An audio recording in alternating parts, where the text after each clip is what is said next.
మీకు కావాల్సింది యేసేగా.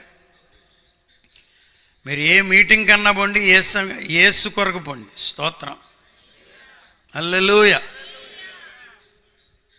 మనలో కొంతమంది ఇక్కడ ఉన్నారు, వాళ్ళ అయ్యగారు కనబడితే వాళ్ళకి ఎక్కడ లేని సంతోషం అని కూడా వాళ్ళకి అర్థం అవ్వాలంటే ఊపు ఉత్సాహం వస్తుంది. చప్పట్లు కూడా మంచి ఊపుతో కొడతారు. వాళ్ళ అయ్యగారు కనుక స్టేజ్ దిగారో ఇక వెళ్ళిపోతారు. యేసు ప్రభు స్టేజ్ మీద ఉన్నాడమ్మా అంటే, ఉంటే ఉన్నాడులే బాబు, నేను ఆయన కోసం రాలేదు. మరి ఎవరి కొరకు? మా అయ్యగారి కోసం. అంతే. సహవాసాలు కూడా అలా తయారు చేస్తున్నాయి ఈ దినాన విశ్వాసం. యేసును చూడటం మీరు నేర్చుకోవాలి. యేసు కొరకే పరిగెత్తడం మీరు నేర్చుకోవాలి.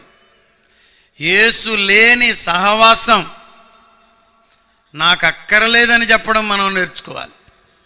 హల్లెలూయా.